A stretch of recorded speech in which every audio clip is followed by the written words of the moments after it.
Happy சபத்.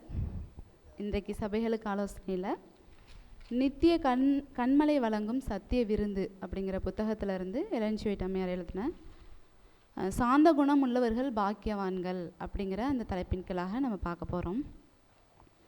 இந்த சாந்த குணத்தை பற்றி நம்ம பேசணுன்னா ஃபஸ்ட்டு இந்த சாந்த குணம் யாரெல்லாம் கற்றுக்க முடியும், யாரெல்லாம் பெற்றுக்கொள்ள முடியும் அப்படிங்கிறதான் நம்ம ஃபஸ்ட்டு பார்க்கணும். யாரெல்லாம் தனக்கு கிறிஸ்து தேவை, நான் ரொம்ப பாவத்துக்குள்ளாக இருக்கிறேன், பாவத்தோட அந்த கொடூர தன்மையினால் ரொம்ப துயரத்தில் நான் இருக்கிறேன் அப்படிங்கிறவங்களுக்கும், இன்னும் துன்பத்தில் இருக்கும்போதும் தேவனோட அவங்க அந்த துன்பத்தை சகிச்சிருக்காங்களோ அவங்களுக்கும் அந்த சாந்த குணத்தை தேவன் கொடுப்பாரு. எவ்வளோ துன்பம் வந்தாலும் நான் அதை சகித்து தேவனுக்காக நிற்கிறேன், தேவனோடு நிற்கிறேன், தேவனுடைய சத்தியத்துக்காக நிற்கிறேன் அப்படிங்கும்போது அந்த சாந்த குணத்தை தேவன் நமக்கு கொடுப்பாரு அப்படிங்கிறத பார்த்தோம். பொதுவாக சாந்த குணத்தை யாராவது விரும்புவாங்களா? விரும்புவான். நல்லா யோசிச்சு பாருங்க. அடிக்கடிக்கு அமைதியாக அப்படியே உட்காந்தே இருக்காங்கன்னு வச்சுங்களேன், என்ன சொல்லுவாங்க? அவங்களுக்கு பேர் வச்சுருப்பாங்க இந்த உலகத்தில். ஆமாம், நம்ம சொல்கிறோங்க, நம்ம ப்ராக்டிக்கலாக நம்ம சொல்கிறோம் சாந்த குணத்தை நம்ம விரும்புவோன்னு. ஆனால் ரியாலிட்டியாக பாருங்கள், ஒரு பிரச்சனை நடக்கும்போது சாந்த குணத்தை யாருமே விரும்ப மாட்டாங்க. அதே மாதிரி தான் யூதர்களும் புறஜாதிகளும் அப்படி தான் இருந்தாங்க. மோசே சாந்த குணத்தோடு இருக்கும்போது அவரை லைக் பண்ணலை, அவரை என்ன பண்ணாங்க, அவமதிப்பை தான் கொடுக்குறாங்க. ஆனால் நம்ம தேவன் என்ன சொல்கிறாரு அப்படின்னு சொன்னால், முக்கியமாக நம்ம பரலோகத்துக்கு போகணுன்னா முக்கியமான குணநலங்களில் நமக்கு இருக்க வேண்டிய மிக முக்கியமான ஒரு குணம் என்னன்னா அது சாந்த குணம். அது இருந்தால் தான் நம்ம பரலோகத்துக்கு போக முடியும் அப்படின்னு சொல்கிறார். ஏசப்பா இந்த உலகத்தில் பிறக்கும்போது நம்ம எல்லாத்துக்குமே தெரியும் அவர் எவ்வளோ ஒரு தாழ்மையாக வந்தார். ராஜாவாக வருவார்னு தான் எதிர்பார்த்தாங்க, ராஜாவாக வரல. எல்லா இடத்துலையும் அவர் தாழ்மையே காமிச்சிக்கிட்டே இருக்கார். தன்னை எந்த இடத்துலையுமே உயர்த்தவே இல்லை. எளிமையாக எப்படி சொல்கிறாங்கன்னா ஒரு வேலைக்காரராக வந்தாங்க அப்படின்னு தான் வேதம் நமக்கு சொல்லுது. அவ்வளோ ஒரு வேலைக்காரராக நமக்கு சேவை செய்கிறாரு. அப்படி தான் வந்தார். அப்போ அந்த தாழ்மையான குணம், இங்கே நான் ஒரே ஒரு வார்த்தை மட்டும் சொல்லிக்க விரும்புகிறேன். இந்த மனத்தாழ்மையும் சாந்த குணமும் ஒன்று அப்படின்னு சொல்லிட்டு எலன் ஜி ஒயிட் அம்மையார் சொல்கிறாங்க. சாந்த குணமும் மனத்தாழ்மையும் ஒன்று. அப்போ மனத்தாழ்மைன்னு சொல்லுவேன், சாந்த குணம்னு சொல்லுவேன். இப்போ சாந்த குணம் அப்படி அந்த குணம் இருந்து தேவன் நமக்கு ஊழியம் செய்கிறாரு அப்படின்னு சொல்லி பார்த்தோம். இப்போ இதனால தான் தேவனால் அவர் ரொம்ப சாஃப்டாக சாந்த குணமாக மனத்தாழ்மையாக இருந்ததுனால மட்டும்தான் அவரால் ஈஸியாக ஊழியம் செய்ய முடியும். நம்ம கத்திக்கிட்டே இருந்தோம்னு வச்சுங்களேன், எல்லா விஷயத்துக்கும் டென்ஷன் ஆகணும்னு வச்சுங்களேன், நம்மள்ட்ட யாராவது பேசுவாங்களா? பேச மாட்டாங்க. நம்மளை விட்டு ஐயோப்பா அப்படின்னு சொல்லிட்டு விலகி போயிடுவாங்க. அப்போ நம்ம ஊழியம் நம்ம செய்கிறப்ப நமக்கு இருக்க வேண்டிய ஒரு முக்கியமான குணம் என்னென்னா, இந்த இதுலேருந்து நான் கற்றுக்கிட்டது சாந்த குணம். நம்ம சாந்தமாக இருந்தோம்னா, பொறுமையாக இருந்தோம்னா கண்டிப்பாக நம்மளால் ஊழியம் செய்ய முடியும். நம்ம யாரையும் தேடி போகிறத விட நம்மளை தேடி மற்றவங்க வருவாங்க அப்படிங்கிறத என்னால் புரிஞ்சிக்க முடிஞ்சது. அதே போல் நம்ம பொதுவாக நம்மள்ட்ட இருக்கிற குணம் என்னன்னா, நம்மளையே நம்ம உயர்த்துறது தான் நம்மள்ட்ட மோஸ்ட்லி. இப்போ ஒரு பேச்சு பேசுகிறாங்க, ஒரு பேச்சு பேசுகிற இடத்துல கூட என்னையை நான் உயர்த்தணும் அப்படின்னு சொல்லிட்டு என் பேச்சு தான் அங்கே பெருசாக இருக்கணும்னு சொல்லிட்டு நம்ம பேசுவோம். எல்லா இடத்துலையும் நான் முதன்மையாக இருக்கணும், அவங்கள விட நான் பெஸ்ட்டாக செய்யணும், நான் எல்லாத்துலேயும் ஃபஸ்ட்டு அப்படின்னு சில நேரங்களில் நம்மளே தோணிரும். இந்த விஷயங்கள் மட்டும் இல்லை, நிறைய விஷயங்கள் நம்மளை அறியாமலே நம்ம அந்த போட்டி மனப்பான்மைக்குள்ளே போயிடுவோம். நம்ம பக்கத்தில் இருக்கவங்களோட இப்போ ஒரு பாட்டே பாடுறோம்னு வச்சுக்கோங்க, கடவுளுக்காக தான் துதி பாடுவோம். சில நேரத்தில் அது நல்ல விஷயந்தான். ஆனால் சில நேரத்தில் நமக்கு அந்த இடத்துலையும் கூட நமக்கு போட்டி மனப்பான்மையை சாத்தான் தூண்டி விடுவான். இதெல்லாம் என்னத்தை குறிக்குது? நான் எனக்குள்ளே பெருமை இருக்குது, எனக்குள்ளே ஒரு போட்டி மனப்பான்மை இருக்குது அப்படின்னா இதெல்லாம் என்னத்தை குறிக்குது அப்படின்னா, நான் சாத்தானுக்கு அடிமையாக இருக்கேன், நான் சாத்தானோட பிள்ளையாக இருக்கேன் அப்படின்னு சொல்லிட்டு நமக்கு தெளிவுபடுத்துது. அப்போ நம்ம ஜாக்கிரதையாக இருக்கணும். இந்த பெருமை வரும்போதெல்லாம் இது சாத்தானோட குணம், நம்ம சாத்தானுக்கு அடிமையாகக்கூடாது அப்படிங்கிறத நம்ம ஒவ்வொரு நாளும் நம்ம ஒவ்வொரு நிமிஷமும் நம்ம ஜாக்கிரதையாக இருக்கணும் அப்படின்னு சொல்லி நம்ம பார்க்குறோம். இப்போ அடுத்தது என்ன சொல்கிறாங்கன்னா, நம்ம எப்போல்லாம் நம்ம சுயநலத்தோடு இருக்கிறோமோ அப்போல்லாம் நம்ம என்ன பண்ணணும்னா, இந்த இழிவு அவமதிப்பெல்லாம் நம்மளால் தாங்கிக்க முடியாது. எப்போ நம்ம சுயத்துக்கு சாவுறோமோ அப்போ தான் இதெல்லாம் தாங்க முடியும். இப்போ என்னை யாராவது ஒரு வார்த்தை சொல்லிட்டாங்கன்னு வச்சுக்கோங்களேன், டக்குன்னு ஒரே ஒரு சின்ன எக்ஸாம்பிள், அது சொல்லக்கூடாதா என்னன்னு எனக்கு தெரியல. என்னை ஒருத்தவங்க கேட்குறாங்க, நீ சமையல் வேலை செய்யறியாமா அப்படின்னு கேட்டாங்க. டக்கு டக்குன்னு எனக்கு அப்படியே சுள்ளுன்னு தாங்க முடியல. நான் என்ன படிச்சிருக்கேன், என்னைய பார்த்து நீங்கள் சமையல் வேலை செய்கிறீங்களா அப்படின்னு சொல்லிட்டு கேட்டிங்களே அப்படின்னு சொல்லிட்டு என்னோடய சுயம் அங்கே வந்து எட்டி பார்த்தது. அப்போ நான் இப்போ யோசித்து பார்க்குறேன், அப்போ நான் சுயத்தோடு தான் நான் இருக்கேன், சுயநலம் என்கிட்ட இருந்திருக்கு, அதனால தான் அவங்க அப்படி கேட்கும்போது என்னால் அதை தாங்கிக்க முடியல அப்படின்னு சொல்லிட்டு என்னால் அதை புரிஞ்சுக்கொள்ள முடியுது. அப்போ சுயநலம் நம்மள்ட்ட சாகும்போது நம்ம எப்படி இருப்போம் அப்படின்னு சொல்லி பார்த்தோம்னா, யாராவது நம்மளை புறக்கணித்தாலும் சரி, அவமரியாதை பண்ணாலும் சரி, இழிவாக நம்மளை பேசினாலும் சரி, அமைதியாக போவோமா.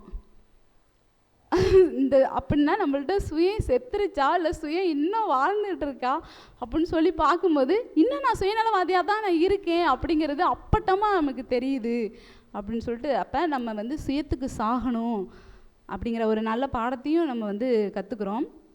முக்கியமாக இந்த சுயம் வந்து நம்ம வீட்டில் இருக்கும்போது சாகணும் அப்படிங்கிறத பார்த்தோம்.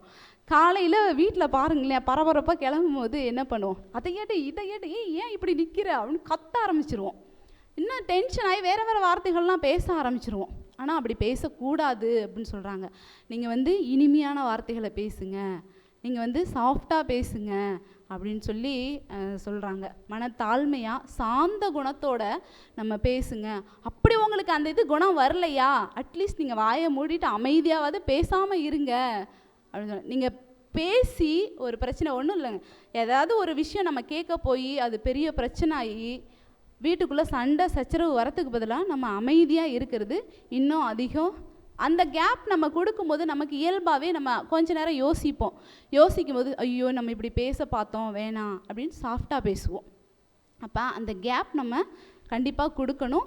இன்னொன்று, நம்ம முடிஞ்ச வரைக்கும் எந்த அளவு பிள்ளைங்கள்ட்டையாக இருக்கட்டும், கணவர்கிட்டையாக இருக்கட்டும், மனைவிகிட்டையாக இருக்கட்டும், சாந்தமாக அவங்க தப்பே பண்ணியிருந்தாலும் பரவாயில்ல, இந்த தப்பை பண்ணிட்டீங்களா அப்படின்னு சொல்லிட்டு கத்தாமல் அதையும் வந்து நம்ம மென்மையாக எடுத்து சொல்லணும். அப்படி நம்ம அப்படிலாம் பண்ணும்போது நம்மளுடைய குணம் வந்து அப்படியே நம்ம குடும்பத்தில் பிரதிபலிக்கும். ஒரு குணம் நம்ம கற்றுனோம்னு வச்சுங்களேன், அடுத்த நம்ம பிள்ளைங்களும் கற்றுவாங்க, நம்ம வீட்டுக்காரர் கற்றுவாங்க, மனைவிகளும் கற்றுவாங்க. அப்படியே தொடர்ந்து போயிட்டே இருக்கும். அந்த குணம் அப்படியே மாறி மாறி எல்லாத்துட்டையும் வந்து போயிட்டே இருக்கும். அதே வந்து ஒருத்தவங்க கோபமாக இருக்கும்போது நம்ம சாஃப்டாக பேசி பாருங்கள், அப்படியே அந்த கோபம் தணிஞ்சு அந்த கோவப்படுறவங்க கூட மென்மையாக ஆகிறதுக்கு அது வந்து நல்ல ஒரு வழிவகையாக இருக்கும்.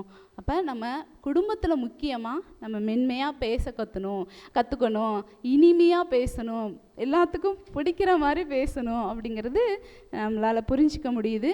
அப்படி நம்ம ஒரு வேளை நம்ம பேசுகிறோம்னா நம்ம குடும்பம் தான் குட்டி பரலோகமாக இருக்கும் அப்படின்னு சொல்லி, ஒரு வேளை நம்ம இந்த மாதிரி நம்ம பண்ணும்போது நம்மளை பார்த்து இன்னும் நிறைய குடும்பங்கள் மாறும். அடுத்து இன்னொரு ஆலோசனை என்ன சொல்கிறாங்கன்னா, நம்ம மேலே யாராவது வீணாக பழி போட்டுட்டாங்கன்னா அவங்கள வந்து எதிர்த்து நம்ம வந்து விரோதிப்போம். பழிக்கு பழி எப்படியாவது வாங்கணும் அப்படின்னு நம்ம நினைப்போம். அப்படி நினைக்கிறதுனால அது நம்மளையே சித்திரவதைப்படுத்திக்கிறதான், நம்மளே சித்திரவதைப்படுத்திக்கிற மாதிரி. அந்த மாதிரி பண்ணுறதை விட உங்கள் மேலே பொய்யா பழி போட்டாலும் சரி அதை தாங்கிக்கங்க அப்படின்னு சொல்கிறாங்க. எவ்வளோ ஒரு இந்த வார்த்தைகள்லாம் நான் படிக்கும்போது நிஜமாலுமே எப்படி அதை தாங்க முடியும். நம்ம மேலே பொய்யா பழி போடுறாங்க, நம்ம உடனே என்ன பண்ணுவோம், கத்துவோம், கூச்சல் போடுவோம், நான் அப்படி இல்லை அப்படின்னு சொல்லிட்டு அழ ஆரம்பிப்போம், வேறு என்னென்னமோ பண்ணுவோம். ஆனால் என்ன சொல்கிறாங்கன்னா, உங்கள் மேலே வீணாக பழி போடுறாங்களா, அமைதியாக இருங்க, அதை ஏற்றுக்குங்க, அந்த துன்பத்தை சகிச்சிக்கங்க. அப்படி நம்ம ஒரு வேளை அந்த கோவப்பட்டு வெறுப்பை காமிச்சு பழி வாங்குற எண்ணம் நமக்கு இருக்குதுன்னா இந்த குணங்கள்லாம் அது சாத்தானுடைய குணங்கள். நம்ம சாத்தானுடைய பிள்ளைன்னு சொல்லிட்டு அந்த நேரத்தில் நம்ம வெளிப்படுத்திடுவோம், அதெல்லாம் பண்ணக்கூடாது அப்படின்னு சொல்லி சொல்கிறாங்க. அப்போ நம்ம எப்போ சாந்த குணம் நமக்கு வரும்னா, நம்ம ஏசப்பாவோட நிலைச்சிருக்கும் போது அவர் அது கிஃப்டாக நமக்கு ஆவியின் கனியாக நமக்கு அந்த சாந்த குணத்தை நமக்கு கொடுப்பாரு. அந்த சாந்த குணம் வரும்போது நமக்கு ஆசீர்வாதம் தான் வரும் அப்படின்னு சொல்கிறாங்க. கடைசியாக ஒன்று என்னென்னா, இந்த உலகத்தை முதல்ல எந்த குணத்தினால ஆதாம் ஏவாள் இழந்து போயிட்டாங்க, எந்த குணம் வந்து இல்லாததுனால இழந்து போயிட்டாங்க, கீழ்ப்படிதல். ஆனால் இங்கே என்ன சொல்கிறாங்கன்னா, அம்மையார் என்ன சொல்கிறாங்கன்னா, அவங்கள்ட்ட மனத்தாழ்மை சாந்த குணம் இல்லை, அதனால தான் இழந்து போயிட்டாங்க. நான் வந்து தேவனுக்கு மேலே என்னை வந்து உயர்த்துவேன், நான் தேவனுக்கு மேலே அப்படின்னு சொல்லிட்டு அந்த குணம்தான் அவங்கள்ட்ட, அந்த சாந்த குணம் மனத்தாழ்மை இல்லாததுனால தான் இந்த உலகத்தை வந்து இழந்து போயிட்டாங்க. ஆனால் ஏசப்பா அதே குணத்தை வச்சு, அந்த மனத்தாழ்மையை வச்சு என்ன பண்ணுறாருன்னா இந்த உலகத்தை மீட்டு எடுக்கிறாரு, அந்த சாந்த குணத்தை வச்சு மீட்டு எடுக்கிறாரு அப்படின்னு சொல்கிறாங்க. அப்போ நம்ம இந்த உலகத்தை ஆட்சி செய்யணும்னா, ஒரே ஒரு வசனம் நான் வாசிக்கிறேன் பாருங்கள். சாந்த குணம் உள்ளவர்களை ரட்சிப்பினால் அலங்கரிப்பார். நான் சாந்த குணமாக இருந்தேன்னா எனக்கு என்ன கிடைக்கும்? ரட்சிப்பு கிடைக்கும். இப்போ நம்ம ரட்சிக்கப்படணும்னா ஏசப்பா எப்படி சாந்த குணத்தை வச்சு இந்த உலகத்தை மீட்டாரோ அதே மாதிரி எனக்கு சாந்த குணம் இருக்கும்போது இந்த உலகத்தை ஆட்சி செய்வதற்கு எனக்கு வந்து பர்மிஷன் கொடுப்பாரு அப்படிங்கிறத இன்றைய தினத்தில் நம்ம சாந்த குணத்தை பற்றி பார்க்குறதுக்கு தேவன் வந்து கிருபை செஞ்சாங்க. நம்ம ப்ராக்டிக்கல் லைஃப்பில் வந்து டெய்லி லைஃப்பில் இனிமையாக பேசுவோம். கோவம் வருதா டக்குன்னு கண்ட்ரோல் பண்ணோம், எல்லாம் அமைதியாகிடுவோம். இனிமையாக பேசி மற்றவங்கள்ட்ட அன்பை காமிப்போம். இதுதான் இந்த தேவன் வந்து எனக்கு வெளிப்படுத்தினதை உங்களுக்கு நான் சொன்னேன். ஆமீன்.